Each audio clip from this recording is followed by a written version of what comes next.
Can I get a yeah, baby? Yeah. Yeah.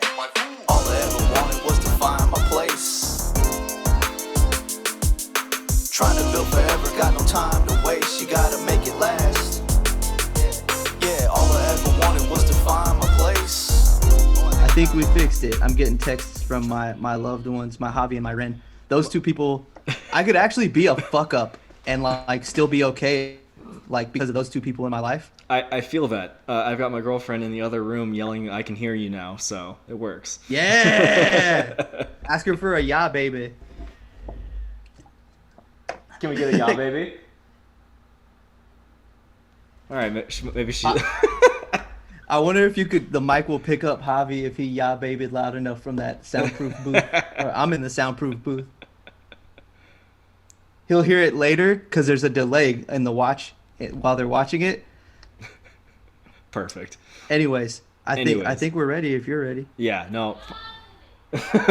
Yeah. That's one yeah baby. Let's see how many we can get. There we go. All right. Well, thank you for doing the first live RAD Chat with me. I don't fucking know. Apparently, I'm doing the first one. You one. should not have had me for the first one. You're fucking up. You should have had somebody that wasn't crazy do the first one. I think you're very sane. So, you like to play with fire, though. I do actually. So, anyways, you are the vocalist for the hardcore metalcore band Farooq, based out of Fresno, California. What would you say to somebody who's never been to a Farooq show? And they wanted to go? And they want to go. You need to convince them to go to a Farooq show. They don't know you. Oh, depending on the venue, I'd say, yo, if I can get you and 5 friends to play, we could actually play after 6 p.m. It's the proper response, sir. Guys, I don't know. To me, it's like we're like spicy food for music. So, like, if you don't like spicy food, then you might not like us. But there are some people who are all about spicy food that love us. Some people who could tolerate it, and if it tastes good and it's spicy, it happens to be spicy. Okay, so we just try to make it taste good, right? Even though it's also spicy. You know what I mean? The spicy being the yelling, the distorted guitars, right? The fact that we refuse to do a song that's just one tempo.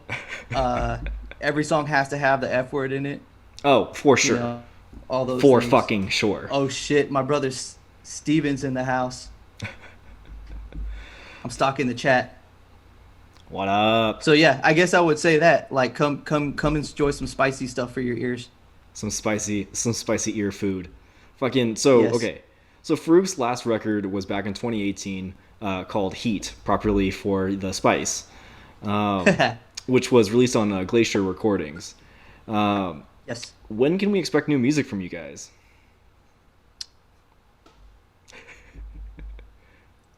This year. Fuck yeah. We're shooting a music video next weekend. No way. We're currently final tracking some of the 7 songs that we wrote over the last year. Okay. And you keep your eyes on Glacier Recordings and what they got going. Fuck and yeah, Glacier you gang. See exactly when it's coming out, but the wheels are in motion and we're doing the things to make sure that some new music hits your eyes and ears this year, and hopefully a whole foo next year. So I'm building this. I built the stories and now I got to execute them. Okay, gotcha. For this next thing. How much do you guys have written so far? Breaking news. We have 7 songs complete, all the parts. Awesome. So all the guys are just nailing them all down, so then we can final track them and send them off to get the magic done to them. Sick. Who's doing the video for you guys? I have 2 friends that are good with taking video, and then I believe we're going to collaborate on the editing of the video. Okay, that's sick. So it's us. It's the mighty Volich twins, which I don't think anybody's heard of them, because they're like, they should be doing videos for everybody, but they just do like what they want to do when they want to do. But that's fair. dope enough to like be a music video if they want it to be. You know what I mean? Gotcha. So I have the whole thing written out and everything, and I just need them to shoot it because they know what they're doing. Okay. And then the editing, I already have like the second by second plan out of what needs to happen. Tight. Because I'm crazy. So you just storyboard everything? I didn't know you were this involved with it. I didn't. Somebody had to do it, and I had the vision. So I didn't really storyboard more than like I took the song second by second and wrote what needed to be on the screen next to it. Okay. So it's like second 1 to second 2, this, 3 to 4, this. You know. That's intense. Fucking. And so you also do editing too? I didn't know you did. Have you edited one of your videos before? I did the "You Got Me" video. Okay. I was Faction. I was actually watching that earlier today, and I don't remember being in that video. I forgot. You have one of like the longer clips. Yeah. Because like you were being so cute, you were being so adorable in it that I actually cut other people's clips a lot. That's where I learned that like a music video doesn't need to have a clip that's a second long. Right. And so I cut people down to a half a second to get you to a second and a half in there. Because you were just you were shaking that tailbone, dude. I had to put it in there. Shaking my hip bones for you. You guys have always had the most aggressive touring schedule. And so when you guys were on the road with Farooq, who were some of your favorite people to tour with? Oh man, I feel like we're like runners in the grand scheme of tours. I feel like we ran more than we toured. Meaning like, like my dudes in Filth, they tour. Yeah. You know what I mean? Yeah. They're like we'll do one tour a summer, and it's every day, but like. The rest of the year, we're running for the weekend here and there. Maybe we'll go out of state. But so like on the run, it was like Foes, of course, and Aberrants. And we got to do a tiny little run with Steak Sauce Mustache. And fucking love those God, dudes. the love of those guys. Those Oregonians, man. Those guys are fucking great. We were trying to do a run with Count Time, but we've played little spot shows with them when we leave town. Okay. Count Time from LA, and just sweet dudes. Sworn Vengeance, our dads in Sworn Vengeance are another one that had tour plans for, but we would always catch them out of town. Gotcha. And try to do a couple dates. We really loved touring with Decayer. That was the last one that we actually did in 2019. End of 2019? That sounds right. Yeah. Right. Like Decayer was a good band to tour with, and then like we have like Cutthroats from Northern Cali. They're from Solano County. I remember that because in one of their new songs, Ricky goes, "Solano County in this bitch," and I felt like I should be from Solano County at that moment. Like, it made me forget about Fresno for a split second. So those guys are a good one to like. They would come out with us and like. Anything we can get them on when we're out of Fresno, and even in Fresno, we try to get them on because it's a pleasure to be around those dudes, and it's really cool to listen to their music and see them progress. Dope. So yeah, there's a list. If I forgot anybody, I'm mean, and you could cuss me out in the comments. Yeah, they'll get you in the comments later. Aw, fuck, what's up? DeCarlos? What about me? Is that you in the chat there? That's D. What's up? Hazard, yeah. I can't drive without that motherfucker song popping up in my head. Yo, I have I'll show you later. I have a merch design that Jose did recently, and it's featuring a lot of your guys' faces. Word. DeCarlos has like one of the best pictures in there. I think you might be in there twice. I know JD's in it twice. You guys will see it later. Or is it one of me and one of JD and you can't tell them apart? No, it's definitely two of JD. We've got you'll see it. It'll be great. What the fuck was I talking about? Oh yeah. So you were asking actual interview questions, like you don't know all these answers already? No, Punk I don't. Bitch. All right, let's go. All right. So in addition to doing vocals in a hardcore band, you also have a hip hop project called Dead. This week you celebrated your birthday and the release of your new record, Clocked Out. What's the response been like so far for it? I've seen a lot of people posting about it. So much love, man. Like, the team at Uncaptain Recordings didn't let me give up, and the people around us, like you know, Ernie. Everybody knows Ernie. You don't even have to say his last name if you're from Fresno. You know Ernie.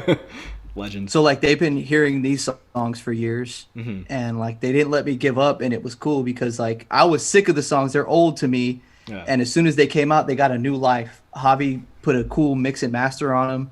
It made me fall in love with the songs again, and then hearing people's feedback to everything has been so rewarding because it's been 6 years since I put anything out under DED. It's been a while. Yeah, I had to can't call it update. dead. It has to be DED. I mean, most people call me DED, and you know, you might get a mean mug from some of my people if you say dead. Honestly, It's either vxDEDxv or DED, but the fact No. that somebody's trying to call me something is cool to me.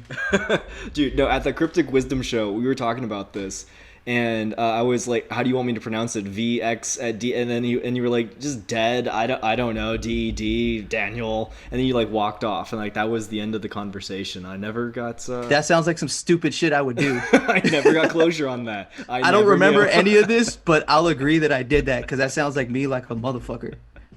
That was a fun So, show, though. We're trying to figure that out because I do so many different things, like, and none of it makes sense. So a DED's been the thing, though. Gotcha. And I think will correct that myself later. now you can call me whatever the fuck you want, man. You know that. Do you have a favorite track off of the record? Fuck.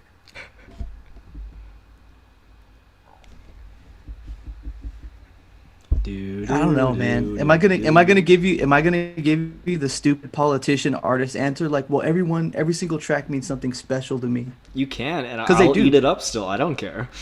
I do. Every song has a story with it. Every song has these situations or a mind state I was in that made it special to me. Right. And this was supposed to be an EP.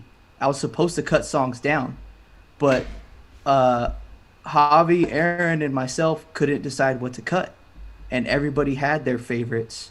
And then it was like there's these two sides to the record, right? The beginning is like kind of emotional and like raw and real Yeah. because it picks up from where the other record before 6 years before left off. Gotcha. So I wanted to carry that and then like evolve within the 8 songs. So there's 4 and 4. There's like 2 super bummers, 1 kind of bummer, 1 that's cool, and then it just starts getting real goofy around the second half. You know what I mean? Yeah, yeah. So like if you pull 1, it kills that whole scale. You know Yeah. what I mean? yeah. And it's the same with the favorites, dude. Like every single one, like Make It Last is my current favorite, but it's because it's the newest track. Like I made that beat last year. I had to reproduce it this year because I couldn't get the samples cleared. Okay. So I reproduced it, and then like I wrote both of those verses while driving to work in San Jose. Jeez. Like I wrote them in my head and memorized them, and then I took them to Javi and laid them down like on the spot, and then kind of refined them, memorized them, did better. Okay. You know what I mean? So right now it's Make It Last, but I think it's because like I put so much work in it, and it's the newest song technically out of all of them. Because like Listen is like you've been hearing me perform that since like I was like on the early tours with Farooq, Right. And like the super slow one. I also really like that you would do that too. I mean, it's tight. Like, why not tour with it when if you have a hip hop project, it can still work with plenty of hardcore bands. Yeah. Yeah. Well, I mean, every other hardcore band I've met, like there's hip hop heads there, and they're in the crowd, and depending on the show, I would get a better response than at actual hip shows sometimes once they realized what was going on. Yeah. But that was built out of necessity because some of the early tours didn't get locals to play with us Right. because we're touring these cities that we have no business playing in on like a Tuesday or Wednesday, and we don't have a name or clout or any of that. So Yeah. like it was like, well, we need somebody to do something. So To fill in the so time. I go up and rap. That's- Go up and rap. That's shitty though. That I remember you telling me about how like there'd be a lot of like promoters where you'd have to like, and I know this is not just something that you'd have to do too. A lot of bands would have to get local bands, like have to reach out to local bands in the areas themselves and try to get people to do it. It's like why book a show if you can't fucking whatever. I don't need to be on a soapbox tonight. So, anyways. Yeah. No, I get that though. But it was born out of necessity, but by like the third tour I was doing it, people were asking for it. Like, cause we keep visiting like Pocatello, Idaho and Spokane, Washington. Gotcha. And we went to Montana, I think 3 times.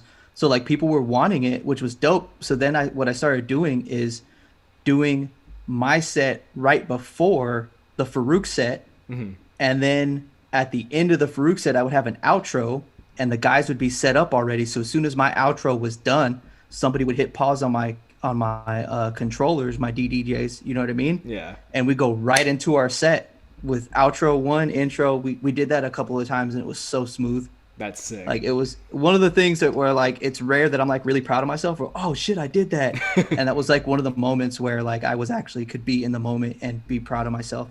Cause usually I'm like, that's what I'm supposed to do, but I wish I was doing this instead. Oh, right. And then I can't enjoy shit cause I'm angry. But no, yeah, I feel that. fun. That. What's the writing process for DED compared to your writing process with Farooq? You're adorable. I missed your face, dude. He said DED. Shut the fuck up. That's the clip. I'm gonna clip that out and be like, oh, watch my interview where I just make Nolan turn as red as possible. He said DE. Everybody, can I get a DED in the comments? You're adorable. I need you in my voice tags. So you said, I'm sorry, I didn't even remember the question because I'm just fawning over you. I forgot. He showed the tailbone to everybody. I feel like you're more comfortable when I'm being mean to you over me being nice to you, and it's hilarious. I mean, you belong with us. Anyways, so the writing process of DED versus Farooq. Yeah. He said DED. Yo, anyways. So I think both of them have we're gonna do this seriously, okay? Got it. Cut. Commercial break. All right, here we go. So like, both of them are a reaction to the instrumental. Okay. I think the difference is a lot of times the DED songs are born from beats that I make. Like sometimes I'll just get in and make beats that I challenge myself, try to do something new, try to sample something that like somebody wouldn't sample, try to use new things. Just I'm always trying to not do the things that I'm comfortable doing if I'm not doing a commission, if I'm not getting paid, then I'm in there really exercising. Gotcha. And a lot of the beats that are on Clocked Out are those beats that I made that I'm like, who's going to rap over these? And then some of them I showed to Ren, and Aaron's like, you're rapping over them. Make a song to it now. It's done. Like, it's like, so like that's like how STG, which somebody said in the comments is their favorite of the track, which is funny. Because that's another one where it was just a homeless beat and verses I made up off the top of my head and memorized. Nice. But so the process there is kind of more experimental. And then once I have the beat, I react to it. It's rare that I'll write a beat around a verse for DED. But for Farooq, we have so many creative minds in the group that a lot of times we make the instrumentals first, and then it's still a reaction. The instrumental will kind of tell me what to talk about. I'll think of a subject, and then I will tell the story of that subject based on what I'm hearing. That's most of the Farooq songs, especially if Philly's writing them, because Philly's writing is really advanced compared to mine when it comes to guitars and all that. Right. But there are songs that I've written for Farooq where the vocal actually came first, and it's all in my brain, and I need to get it out of my head. And so I'll get with Javi or Philly, and they'll give me click tracks, and I'll play like my sloppy versions of the guitar parts. Make the drum. They have no idea what I'm doing, but I'm just sitting there like I'll freeze and I'll just sit there and buffer, and like I'll get quiet. Like I'll seriously like I'll play a part and they'll be like, okay, what's next? And I'll just sit there with like this like blank look on my face, like I should have the fucking spinning thing, you know? Yeah. And then Javi knows, like he'll be like, oh, you're buffering, and I'll be like, yeah. I'm like my mouth open and everything, like I'm just in this other world because I'm trying to hear what's next. Right. I build all that. I build the drums. And then that'll give me the space in my head to figure out what's going on. Because there are songs that I've made, especially on this new record, that for Farooq, that I heard the entire thing in my head all at once, even phrases and vocal patterns. And effects, all the things. So I have to deconstruct it, put it down on guitar usually first, then drums, and then the lyrics are, I don't know. This to me, once I have the instrumental down and I know what I'm gonna do with it, like I have an idea of a concept, it really does just write itself most of the time. It feels really cool. It's kind of crazy, because like there's a lot of times where I write the lyrics to songs and I don't feel like it's a grind or anything like that. It's really like, it's like sculpting. You know what I mean? Yeah. It's like very therapeutic, and there are certain songs on the new Farooq record that I'm so proud of because I heard the instrumental and then I thought it's going to be about this. And then it just writes itself piece by piece easily. That's awesome. I mean, I don't know. I think that's the one thing in music that I always feel comfortable doing, is telling a story or writing lyrics, stuff like that. Everything else is a real struggle, especially playing guitar well. But Phil understands my guitar language really well. So he knows, like, he's able to decode the really stupid stuff I do and the really sloppy stuff I do and turn it into something that's anywhere between passable to dope. Like, he's really, there's so many songs throughout our whole discography, how many songs we have out? Like 34 or something that it's are a out. million. And then we have another, I think we'll hit an even 40 after these next 7 come out. Jeez. Okay. Awesome. So like every album has 1 or 2 songs where I sloppily played guitar, sent it to Philly, and Philly's been like, "Oh, you meant this?" And I'm like, "Yeah, I meant that." Because Phil is a machine. And now we have Javi in the fold, and Eggy, Eric Gutierrez with us now, and both of those guys are like wildly talented. So it's even easier now for me to be an idiot, and like them with their smart hands, they really make it make sense. I've always imagined it's chaos. I've always imagined it's really just you and Phil. He's holding a Red Chord record and you're holding a First Blood record, and you're just like like dramatically trying to get them to go together. Yes, actually that is in a way what ends up happening, because he'll give me half-written songs that I will just dumb the hell down. And, like, because he'll spend 2 days writing the best 60 seconds of music you'll ever hear. And then I'll go, "That's too difficult for 60 seconds. Put some of it here, put some of it here, put some of it here." And he's like, "Well, what do I do with the rest?" And I'm like, "Breakdowns in 2 steps." And then in the same way, I'll usually write and plan out a whole entire song, but it's First Blood. It's basically First Blood. First fucking blood. Yes. Well, no, it's First Blood, and then I give it to him, and he puts his little beatly transitions, and he changes drum parts and changes speeds and does the Philip Camacho thing with his hands and brain, and then it becomes First fucking Blood, Gotcha. a red fucking chord, like first fucking chord. I like that one better. Or Red fucking Blood. That's also a really good one. Go with that one. Yeah, those are our 2 energies, though. Yes, I can those feel things. that. I really loved the features that you had on this record. The one that you have with Aaron is amazing. Makes me cry. The first track that you have on there, Fade, is with our friend JD. I interviewed him back in November. My friend. We'll make him choose. It'll make him so uncomfortable. We'll just put him on the spot at a show and we'll just see what happens. We'll just both stand for. Never mind. Go ahead. I'm being a bad guest right now and distracting you. You're being an outstanding host, and I'm being a really bad guest. Shut the fuck up. Anyways. Yes, sir. I'm muting my mic. We were talking about how you produced his new EP, Into the Woods. He described it as a really amazing process, and I really wanted to know your side of it too. Because it just seemed like a collaborative effort that I haven't seen from you before, and I thought it was really cool. Thank you. I was really proud of it. It was I feel like it grew me as a musician. I feel like I couldn't actually call myself a producer until I did some shit like this. Okay. And working with JD and executing it, and actually it becoming something that wasn't completely weird, was me saying, hey, I'm going to be a producer, and this is me earning my keep and staking my claim. I'm not just a beat maker or a rapper or a dude that fronts a hardcore band that writes songs. Like, this was doing a producer thing. And he had, like, we're always collaborating on stuff because we enjoy each other's work. So he was always on the Farooq shows, you know that. Right. And we're always just trying to help each other out. And he had sent me Into the Woods, like a loop pedal room version of it, like a video on Google Drive, which was so annoying. I should beat him up for sending me a Google Drive video. Here's my new song. But I forget, not everybody's a studio nerd, but yeah, I'm gonna get him for that next time.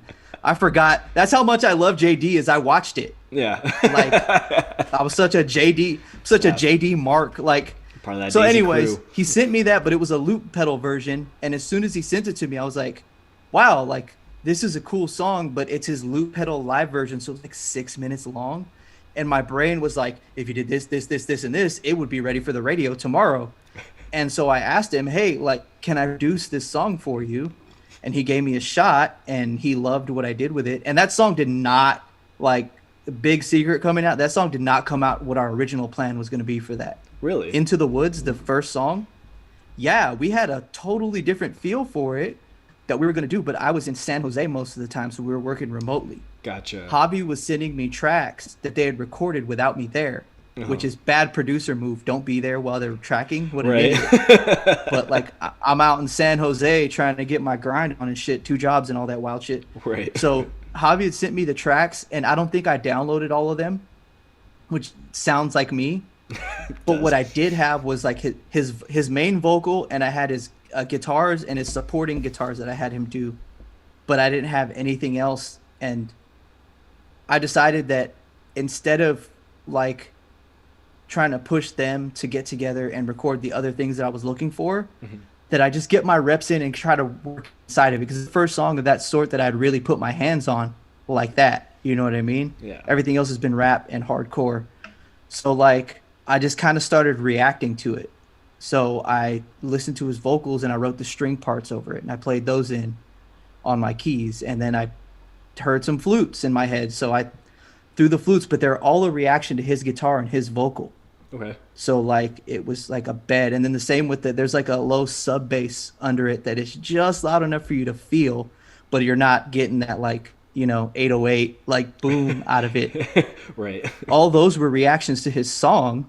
And I was like, I almost didn't want to share it with him and Hob, because it's like, this was not what we were planning. We were planning a completely different feel for that song. Right. But I was so in love with it, like I was catching the emotions and shit. And so I sent it to them, and JD loved it. Hobby approved. If I get Hobby to approve something, then I'm all for it, because like, that guy's my standard bearer. Yeah. He'll keep it real with me, you know. The Hobby seal of approval is necessary. Yeah, it's everything to me, honestly. So I sent it to them, and they really dug it, and they were like, wow, you took this in a different direction. And I was just like, I kind of just worked with what I had, and it hit them so much that we forgot about what the other version was going to be. And then that was kind of like my audition with him, and also for me to see if I could actually come through, because I didn't put no fat drums behind it or anything crazy. Right. I did what was supposed to be done, which is, you know, that made me grow. And then we talked about what songs he wanted to do, and then he would send me his vocal draft, his guitar draft. I'd pull them into my computer program and do the same thing I did for Into the Woods, which is just react to it, just listen to it and react. So every song where you hear some percussion or whatever, it's just my reaction to his story he's telling. And we'd have these long conversations while I was driving about what he's feeling about these songs and what kind of story he's trying to tell. And I had him add a verse to a song, and that there was like 4 conversations of having him add a verse to Weight of the World, because that was his old intro. And I he put so much trust in me, and I'm really glad I came through for him and people dug it, because I really did like kind of gut some of his songs as people knew them, and now they know these new versions. And I'm thankful that he gave me the support and the freedom to do it, but also like that I didn't let him down, because I really respect his art, and me suggesting a second verse to him in Weight of the World was big, but when he came through, I did it because I knew he had more to say. I knew it. Yeah, no, he does. Yeah. and he didn't know it yet, but I knew it. And so I was like, just try it. If you don't like it, worst comes to worst, we'll do it as is. It's still a dope song. Right. Our minimum is it's already a dope song. And then he comes up with the second verse, and it just tears my heart out, tears his heart out. We track it. We actually had to track that at the Farooq studio because Javi was still building the studio I'm in right now. Okay. So we tracked it at the Farooq studio, and it was magic, man. Every moment we all caught the feels. I had moments where I'm by myself in the studio writing little accordion parts for his songs and little, you know what I mean? Yeah, and just catching the feels, because I have dreams about doing this stuff and it being easy, but then in real life, sometimes it's not easy. Right. And there were moments while I was co-creating this with him, making all the supporting instrumentation for him, where my hands were just going on the keys and just doing it first take. And I'm like, whoa. I have the power. I think that the Listen song really explains that life is turning into what I see in my dreams thing. In Listen, I catch more feels in it now because I dream about doing music with Erin. She's the love of my life, and she helped write some of the stuff that happened in the JD's music. Like the horn part for Perfect Date was her idea, but she wasn't like, hey, you should do this. She was just kind of humming it to herself while I was working on the track. And I'm like, hold up, what are you doing? She's like, oh, I'm so sorry. I didn't know you could hear that. And I'm like, no, do it again. And that's how the horn part was born. That's awesome. The same with her part in Listen, dude. Like, every time we'd listen to that song, she would sing along. The parts you're hearing in the song were the lines she chose to sing along just because they hit her. Aw. So it was just me. I just told her, like, can I capture that in the studio? And she did that. Aww. You know what I mean? So I don't know. It's a very organic thing. My time with JD is great. I can't wait to work with him more. And it was, I don't know. I really feel like I grew up as an artist and a musician. I don't know when I'm going to grow up as a person. Maybe this interview will help me. No, not with you. Sorry, not this Definitely one. no. We're going to revert. We're going to revert. Sorry. Every time we see each other, we revert back to 2014, I think. 2014, yeah, somewhere around there. Honestly, I revert back to like 2009 when like it was only As Blood Runs Black and Winds of Plague for me. So I just like go back down to that level. Anyways, I feel like I'm that stage of life for you. Every time you see me, like it's still a thing. He's not letting it die. Nope. Claydog said in the comments, best collaboration you've done over the decade. Yeah, I think that. Shit. No pressure. Yeah, right. Collaboration. I'm really, really proud of the one with Erin. Like, not to be super biased, but the fact that like she's not formally trained, she's not a vocal performer, and she's the love of my life. And working with your loved ones, you could do anything else with them, but working with them could be real tough. And I think that was such a challenge, and we made it happen. That like I'm very proud of that one. Mm-hmm. But like the JD song, from what the original was to what it became after him, I'm so proud of. But he did so much of that. Like he took the parts that I suggested to him and I told him, just JD them, just do your thing on them, and commit to it. Don't worry about me. Commit to it. If you're excited about something, commit to it. But like getting Steve Hudson on Frontman too was a big thing for me. Okay. I think it may be like just because it's newer in my head, because I don't know. I had a collaboration song I did one time with my cousin J-Dub and my homie Darrell DP3 in like 2007. That was like the hottest song that never came out. Like we had some jams that they'll always be near and dear to my heart, but they live in my memory. But I think out of nowhere, it's a S.E. Hudson song that I featured on. Okay. But he also helped me, or he let me help produce it a little bit. Like he let me do some things with it, with the arrangement and things like that. Mm-hmm. And that was a really big thing for me personally, because Steve Hudson was the band director for a singer that I played for in like 2005. And he was like a mentor to me and helped me learn how to play music, and he helped me train my ear. He taught me a lot about like real music, and I did not belong with this band. I don't know how I got there, but they saw something in me and believed in me. They bought me a 5-string bass and took me under their wing. And it was, to me, it was like, let me get in the ring with fucking, you know what I mean, Seth Rollins right now. You know what I mean? And Seth is like, no, let me get you some boots, dude. You'll be okay. I'll show you the ropes. Like, it's like they were like way out of my league, but I don't know. Like, I was able to like keep up with them, and I adored how that guy wrote music. I'm a big fan of his, and I got to help get his music out to Digital Distro. The Gentleman EP that he did. Okay. He let me be a part of that. And the fact that like he saw me as like as an equal, where I draw a lot of my influence from him and how he writes, because he does everything himself. He does the singing, he does all the keys, he does all the mixing, he does all of it exceptionally well. And he asked me for a feature to rap on it, and I was blown away. The song existed for a few years before it came out, and the journey to have it come out and the work that went into it over the years, I think it's my favorite because it was this big culmination of things, and it's this other facet of my life that I got to express in this song with somebody who I would have paid to be on that song. Right. Like I would have sold so many pre-sales to be on that fucking song, dude. And the fact that it exists, and Steve is like, yo, I'm so glad you're on the song. Thank you so much. It's surreal to me. That's awesome, man. It's surreal, but like, it's like working with one of your heroes. You know what I mean? That's amazing, dude. Congrats. Yeah. Like, the JD EP wasn't the only record that you produced last year. You also produced an EP for Bay Area alternative rapper Steiner. Yeah. And I am pronouncing that right? Steiner? Yeah. Tell me a little bit about that record. What was the process like for that? So much fun, man. Yeah. Yeah. So Steiner, anybody in the RAD side, if they know a band called like Criminals. Oh, yeah. Criminals from the Bay, he's their vocalist. Okay, cool.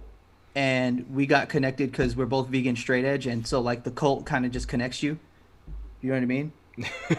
And we'd played together a couple of times and stuff, but like it's really like the XVX connection. And he was looking for beats, so I started sending him some, and it was really like this cool long process, but so worth it. So like I had made all of his beats, and we had done the recording at my house. He had drove from San Jose to come record with me. We did the whole thing in like 2 or 3 days, all 6 songs. Okay. And then we kind of just went about our lives. We were doing other things. So he hadn't released it yet. Mm-hmm. And then he had gotten everything together so he could release it a couple years later. And he was like, yo, I'm looking to release this. And I'm like, wait, I had picked up so many tricks in like the 2 years or 3 years since we recorded it. So I actually remixed and remastered the whole thing. Oh, wow. Like in like 2 days. It was close already, but like there were some things I didn't know what I was doing at the time. But right. Working with Javi, since I think I started hanging out with and working with Javi in different aspects of music since I think 2018, somewhere around there. And just that year and a half or 2 that I spent around him has made me so much better that I was able to put a real good mix and master on those tracks. That's and awesome. Send them to him again. But like, yo, we had such a blast. We became such good friends during that tracking process. He kicked it with my brother, me and Aaron. I took him to all the vegan spots. We took him to Maria's. Oh, nice. Remember Maria's? Yeah, Maria's Tacos.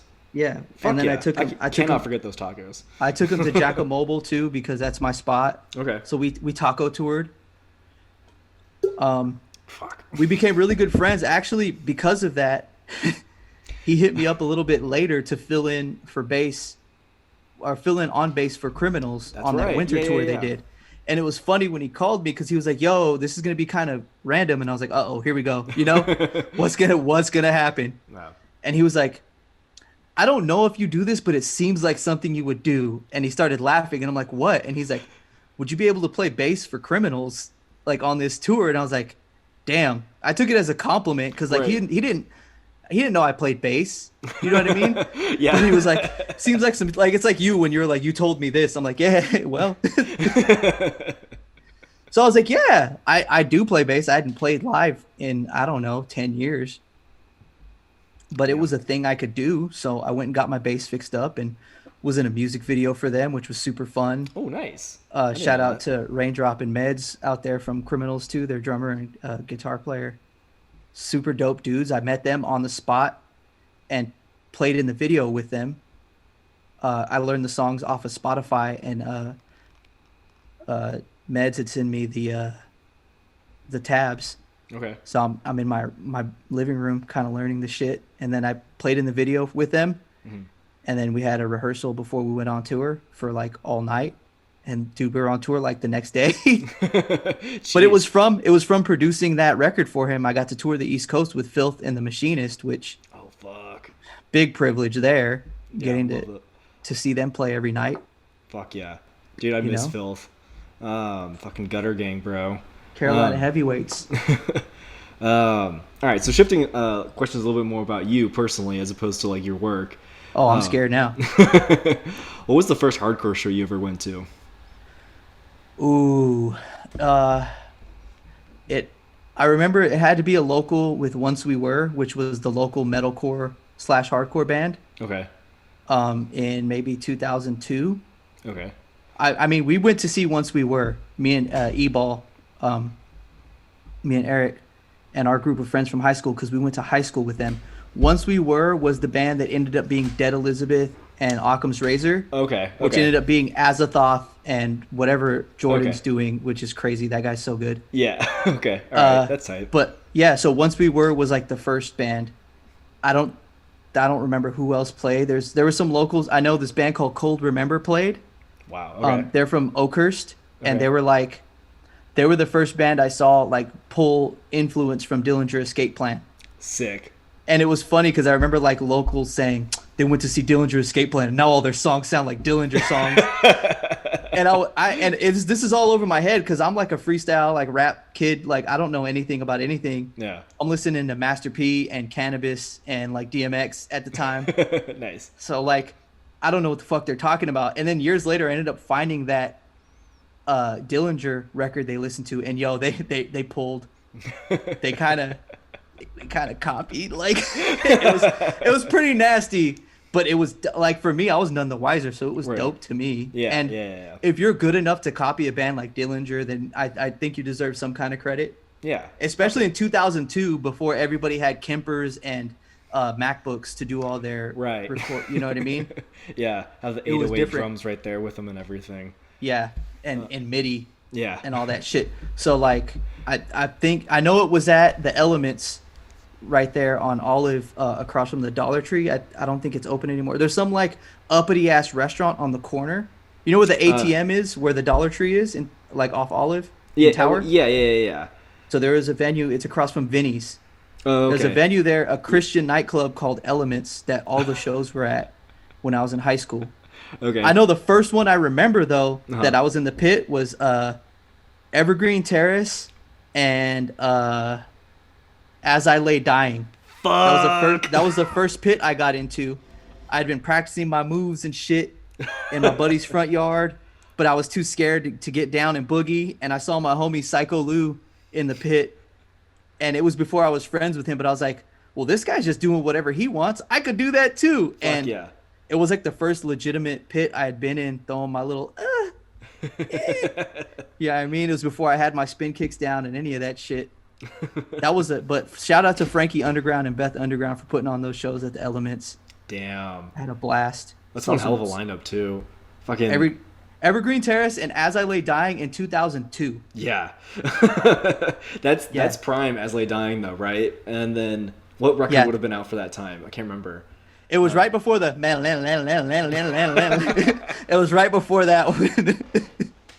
It was the record that it was the time that got him to Yeah. You know the song I'm talking about. Yes. Every local was copying that weak shit too. I was salty. Burning Hammer 1985 says only old heads remember Elements.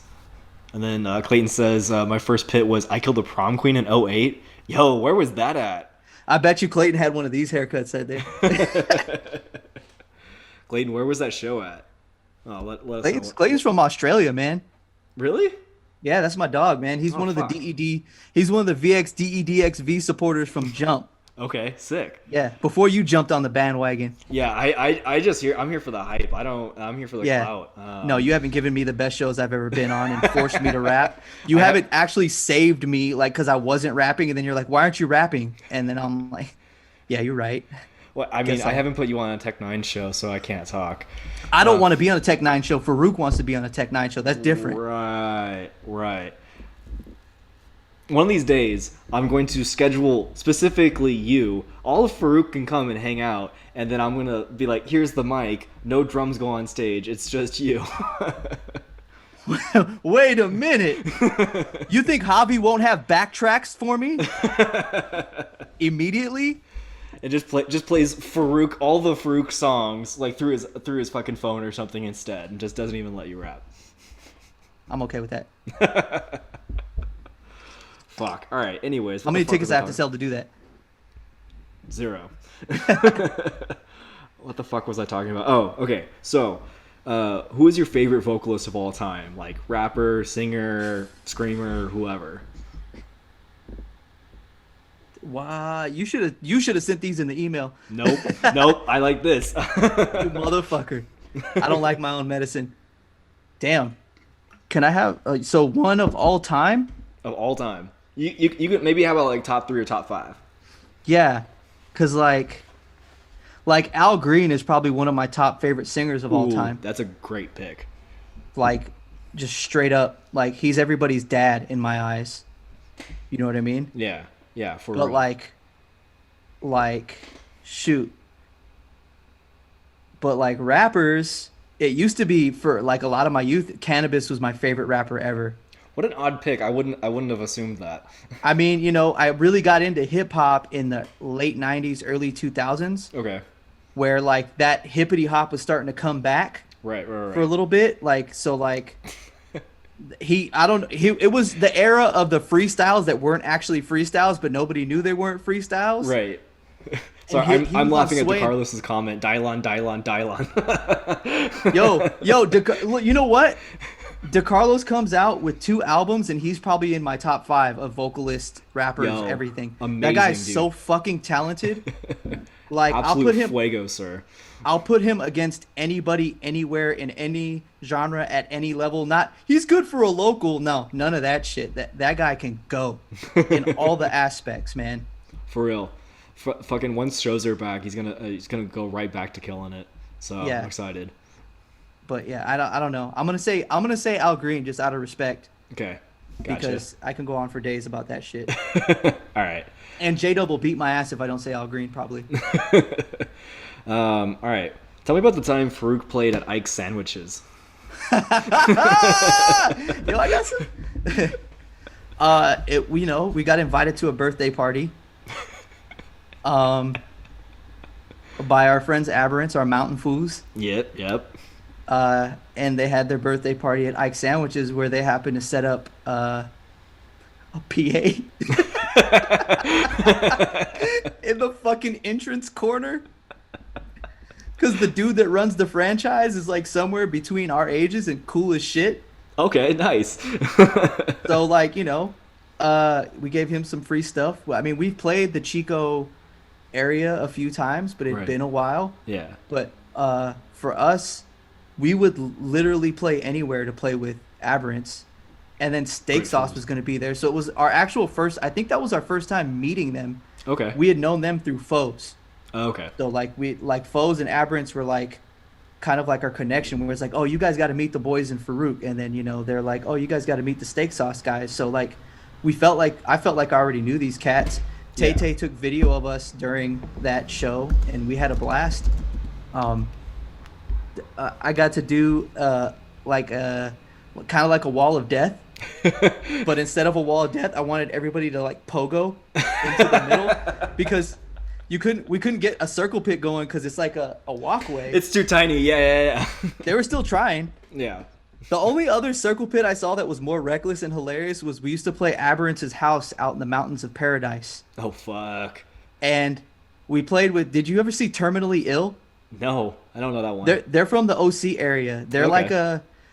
like a indie rap rock punk rock, like that. I think they're Everything. like a 7-piece or something. Fuck. Okay. Like they had like a drummer, bass player, guitar player, I think maybe somebody on some kind of keys, and like Okay. 4 MCs. Okay. Damn. And they're really cool. We played with them in that living room, and one of the guys did I was like, let's see if we can get an oval pit going, because the circle pit just wasn't really hitting. Right. And one of the guys from, I think there's footage on this on YouTube too, because the Ike shit is on YouTube as well. One of the guys was like, nah, fuck that. Helix that shit. And I was like, fuck it. Helix that shit. And he proceeds to like start to circle pit, but like make a hard turn. And everybody kind of followed him, you know, like the little kid trains. That, Yeah.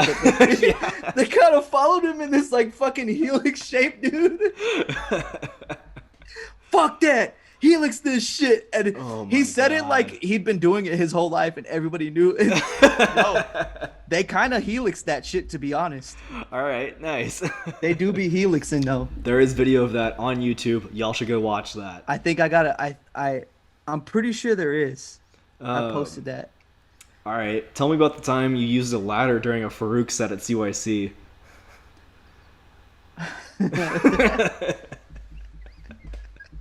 What's funny is I don't think you had to do any research. You were just like went into your memory bank. Yeah. Like, let's, Yeah. That makes me feel good, man.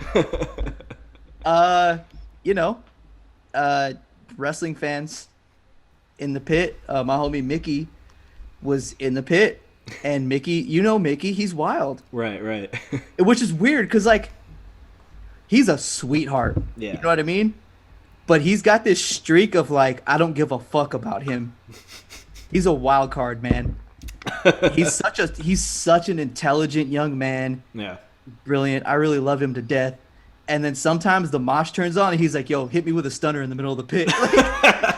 His eyes just like go black. Yeah, like I'll walk. Yes, dude. He'll zone out. Yeah. I remember walking in to the CYC one time and a band was playing, and no, he didn't even say hi to me yet. He was like, "What's up, man? You gonna hit me hit me with a stunner right now?" And the music's playing, and I was like, "Okay." So it was that we were playing, and dudes were starting to kind of. It kind of became a thing for a minute there, where guys were doing wrestling moves in the pit, or like Irish Yeah. whipping each other, or clotheslining each other. And it's funny that being in a band called Farooq, we never encourage that, because I don't know. I like shit organic. Right. You know what I mean? Right. It just ain't right if it ain't like, if you're really just, oh guys, do this, come on guys. I hate that. Yeah, I'd rather I have feel everybody that. sitting Corny. still doing this, because it just means more when they fire up and do it themselves. Yeah. So that's what was going on, and I think it was a thing where like it was just happening here and there, little by little, and I feel like this was like the peak of it, and then we kind of had to shut it down because like I remember either Jake or Chris, one of the Parisis, grabbing the ladder and like taking it back to where it went afterwards, because they were like, "Come on, guys, we You know gotta what I mean? stop. Someone's gonna get hurt. But before that happened, Morgan and his homie and Mickey were all like suplexing and DDTing each other, and they were hitting each other with the couch cushions, which was the style at the time. You know Right. what I mean? Yeah. That's all standard issue though. You know what I mean? Yeah. Somebody gets laid out on the cushions, and I just see it. And Mickey had set up the ladder and tried to do something before, but I don't think the guy was in on it. Uh-huh. But I think Morgan had just got DDT'd like right next to this padding. Mm-hmm. And I had to stop in the song because, of course, I wasn't going to fuck up the song for this. Right. That's unprofessional. That would just be stupid, right? Right. So I put the mic down thinking I have some time. And I was hoping that E would see me, the drummer, because we'll do shit on the fly all the time. And I got up the ladder, and actually I'm really thankful he didn't stop, because I was going to keep climbing. Go all the way to the side. And you've seen this too. When a Yeah. motherfucker gets too high on the ladder and they jump off, what happens to the ladder? It flies out. Yeah. Yes, and the guy ends up staying in place like fucking Wile E. Coyote and dropping straight down. So like the fact that Eric hit the cue back into the part, I missed a vocal part, but Phil is always there. He's always got my back, so he gave me like a little ad lib in. Mm-hmm. So I didn't get as high as I wanted to before I threw the elbow. You have to throw the elbow or the frog splash, but he wasn't at a frog splash angle, so I had to throw the elbow. Got you. Because, you know, it's either Eddie Guerrero or Macho Man. but I couldn't adjust in midair. You know how this shit goes. Right. Right. So I threw the elbow, and luckily E-ball came in with the part. So I was like, oh, I got to jump because I can't miss my next part. You know what I mean? Yeah. So I threw the elbow off the middle rung. So anybody thinking I'm a punk for not going all the way up, I needed to finish the song. I have a responsibility to the guys. Be professional, sir. Yeah.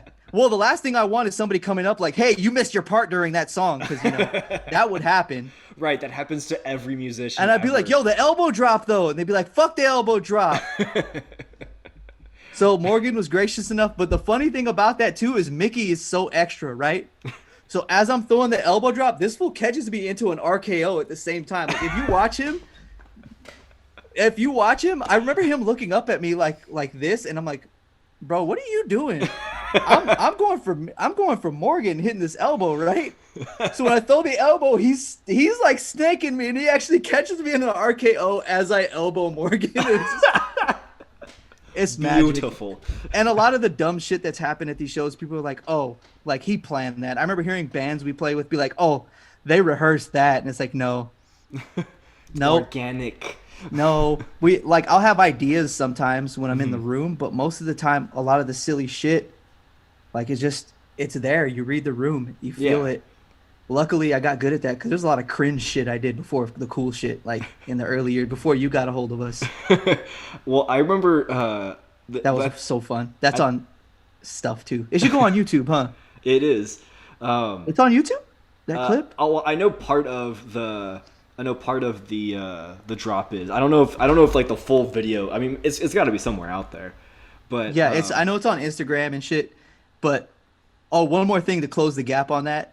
I gotta shout out my CYC volunteer staff, the Parisis and Lolita and all them, Rachni and Dane, because like there was a serious conversation after that happened about, yo, that was super fun, bro, and we're not trying to rain on your parade, but we cannot have that happen anymore. And I understood, you know what I mean? I was the opposite of mad. Like, I actually felt bad because I was like, yo, I kind of put my home at risk. Right. You know what I mean? Yeah. And like, because after that, it was like Mickey is like, oh, next thing we're going to put some ropes up in the pit and we're going to have a fucking ladder match during your set. God damn it. Like, even though Mickey doesn't talk like that, I know his energy was saying that. But That's was like, in his head. Yeah. Yeah. But he's more like, hey man, we should do a ladder match this next set. Like, are you down? Like, he's shooting me messages and shit. But I have a feeling he's typing like, yeah, he's elbowing the fucking keyboard. But like Dane was like, you know, man, we can't have that. I'm like, yeah, you're right, man. He's like, and so actually the footage actually had to come down for a little bit too.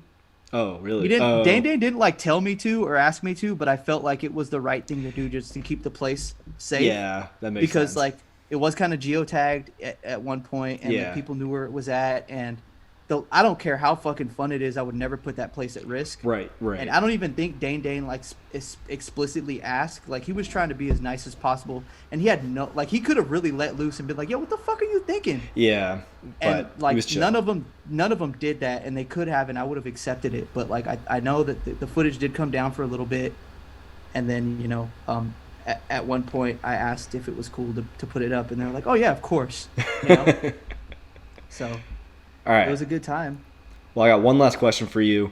What would your finishing move be if you were a wrestler? Ooh.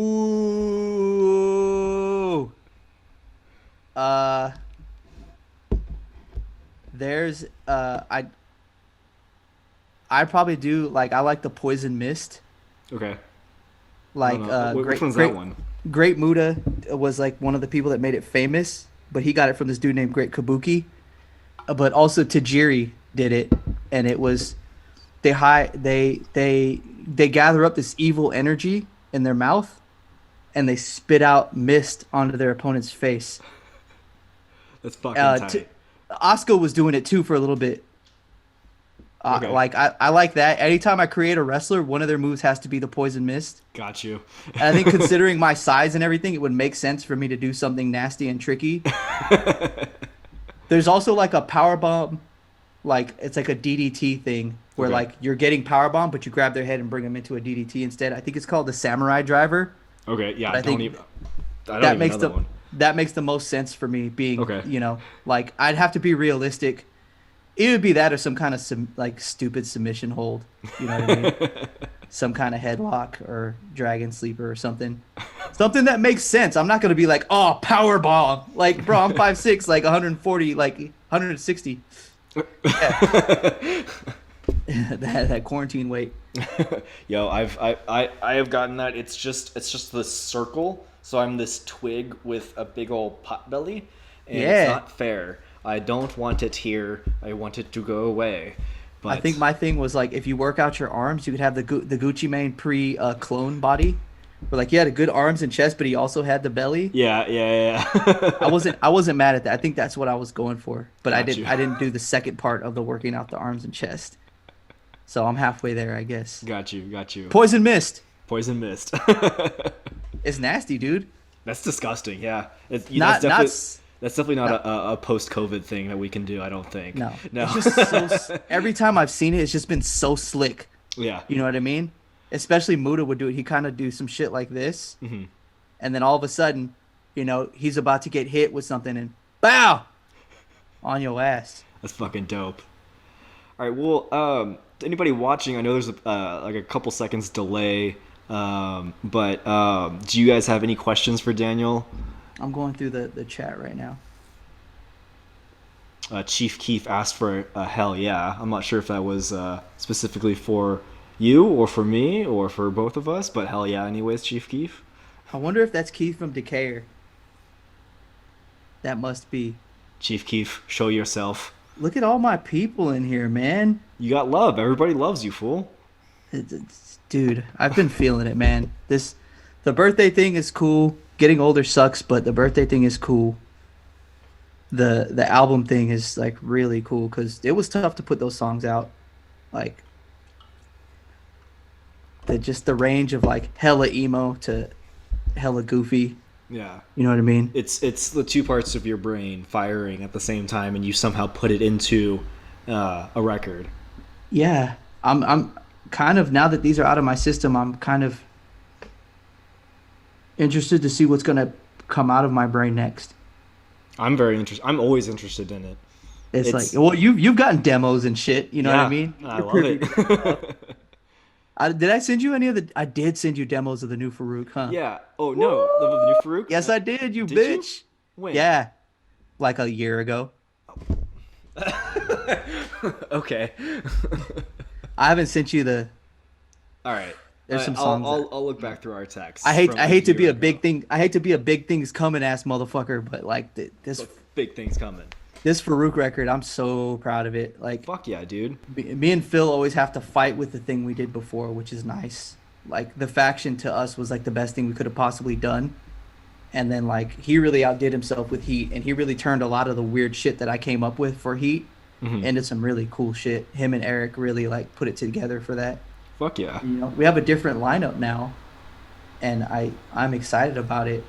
And these new songs, I feel like it's an evolution. Like, you've been hearing us since, I think, like the faction is like when you started booking us, was when we were starting to play those songs. That sounds about right. It was right around the time you guys released that. So, Faction was 2016 or 17. 17, but we've been playing those songs since like 15 or 14. Okay.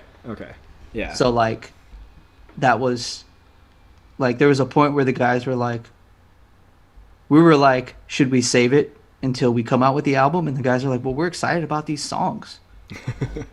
It was kind of cool to play them before we recorded them too, because it helped me a lot. Right. When it came to recording the vocals and shit. That was tough. I had to do those myself. Recording the vocals, or what do you mean? Yeah, for the faction. Yeah. I tracked all those in my living room by myself. Well, I remember your living room studio. Oh yeah. Like that is how I envision you making all of your. Even though I know you're in Javi's studio and everything like that, I'm always imagining your living room studio, because that shit was that shit was hard. I moved the living room to that back room. Oh yeah. So hilarious. Yeah, no. Well, now we have the On Captain headquarters here with Javi and this beautiful studio he built, and then we have the Farooq studio as well. So like I feel like I do a lot of my grinding, like the work, Hmm.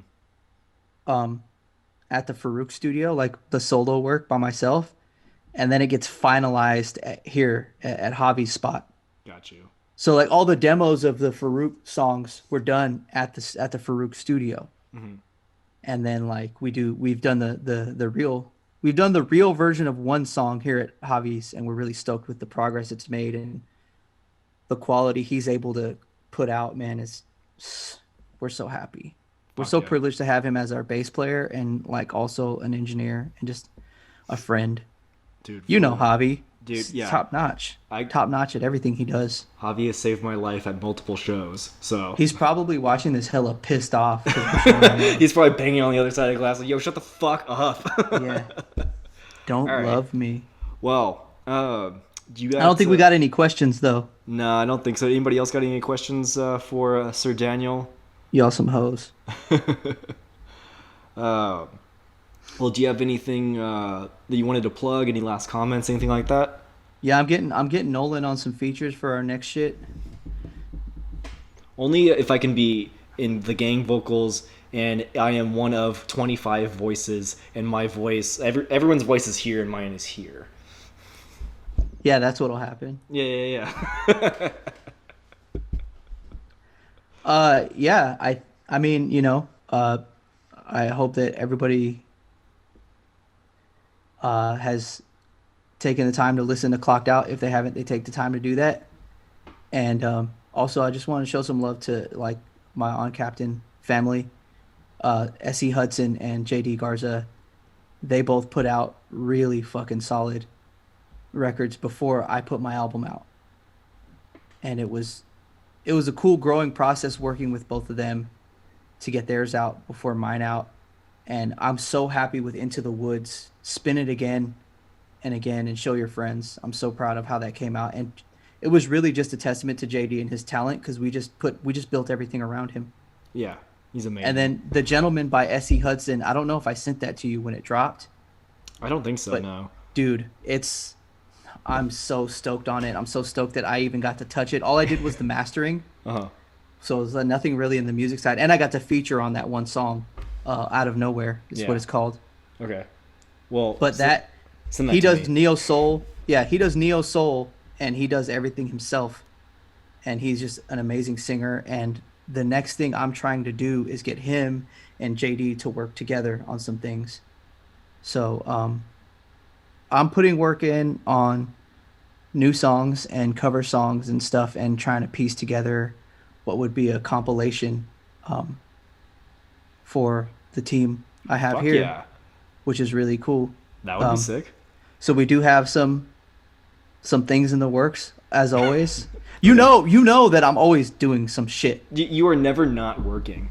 But you also know that everything's so up in the air that I can't be like, I'm definitely doing this at this time. Yeah, that's fair. That's fair. I do have to have some more steam, and I do need to have some tangibles before I could be like, big things coming.